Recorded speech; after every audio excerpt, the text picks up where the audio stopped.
اور تمہاری حالت کیا ہوگی کہ تمہیں مرنا ہی ہے.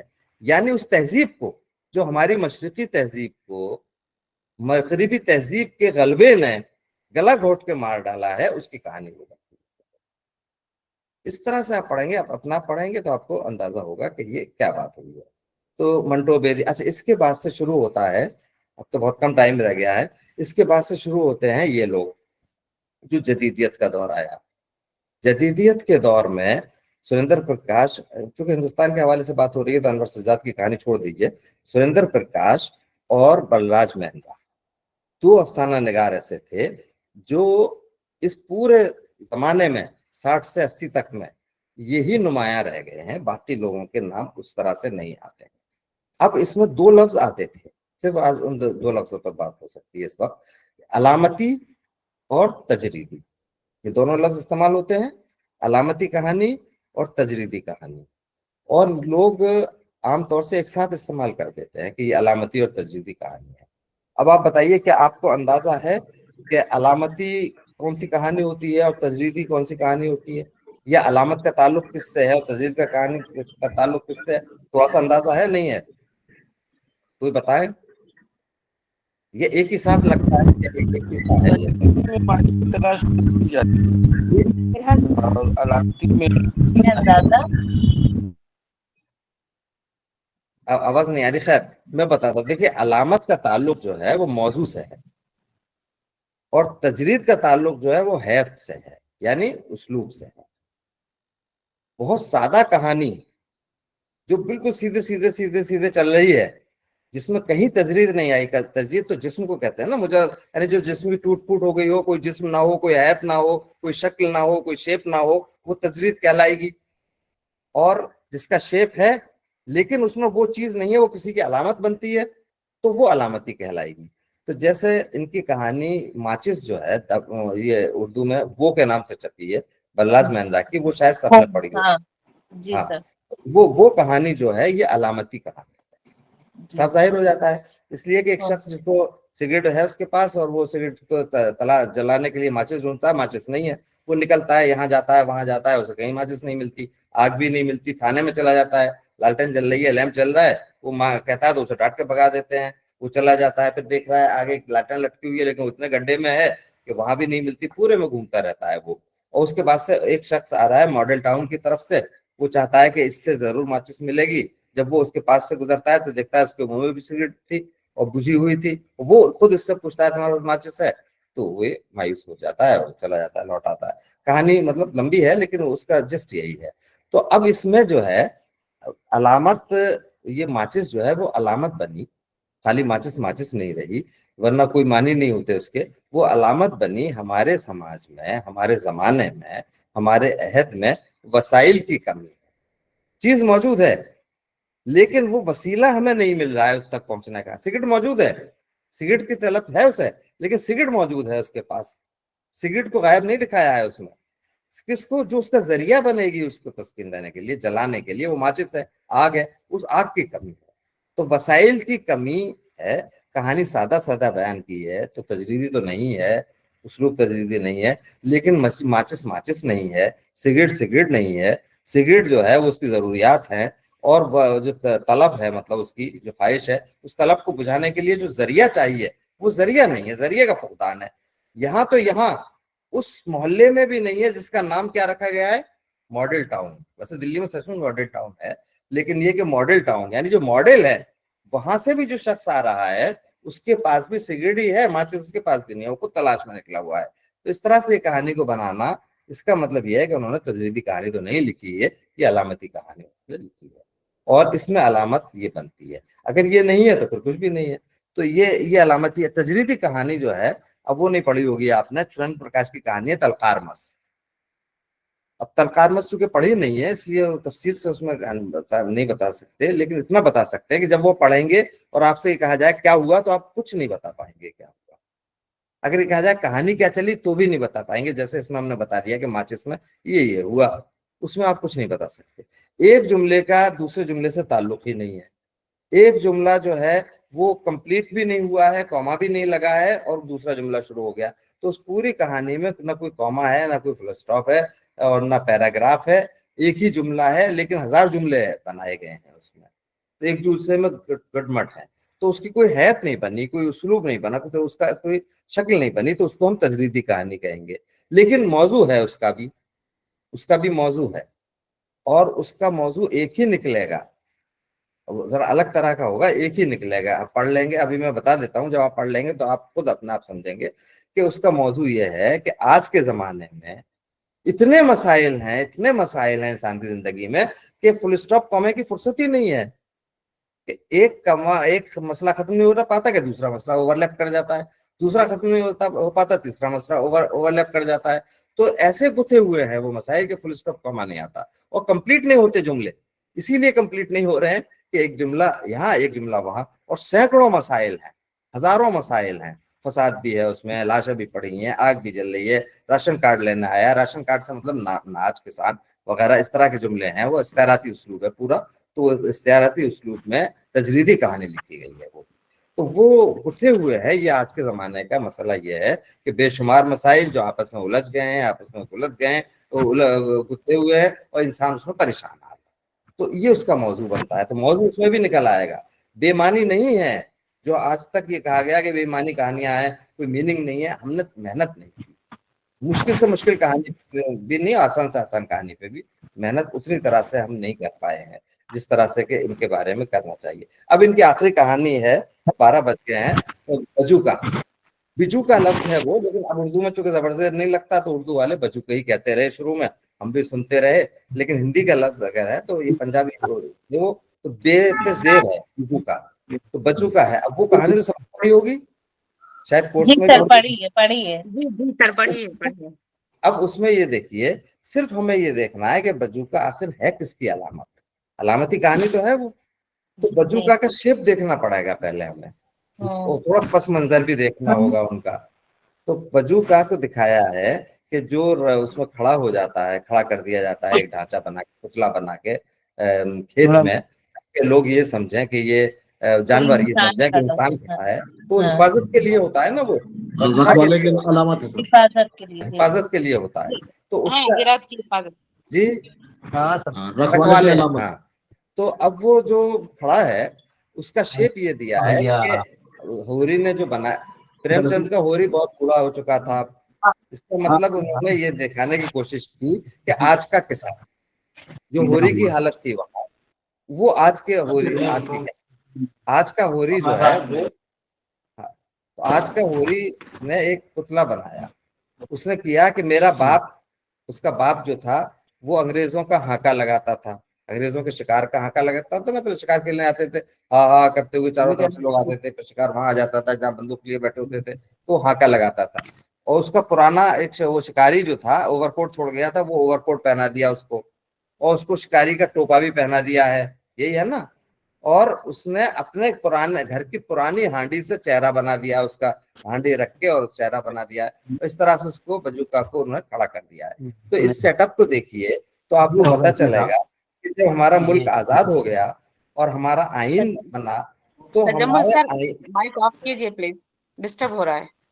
ہاں، تجمل سر، جب ہمارا آئین بنا، یہ جس کو کانسٹیٹیوشن، تو اس میں جو چیزیں شامل کی گئیں، تو وہ ظاہر ہے کہ انگریزوں کا جو طرز حکومت تھا تقریباً وہی ڈھانچہ بنا لیا ہم نے، وہی پارلیمنٹ، وہی اپر ہاؤس، وہی لوور ہاؤس، وہی جو کچھ تھا اس سے کافی مدد کی، اسی پیٹرن پہ بنایا۔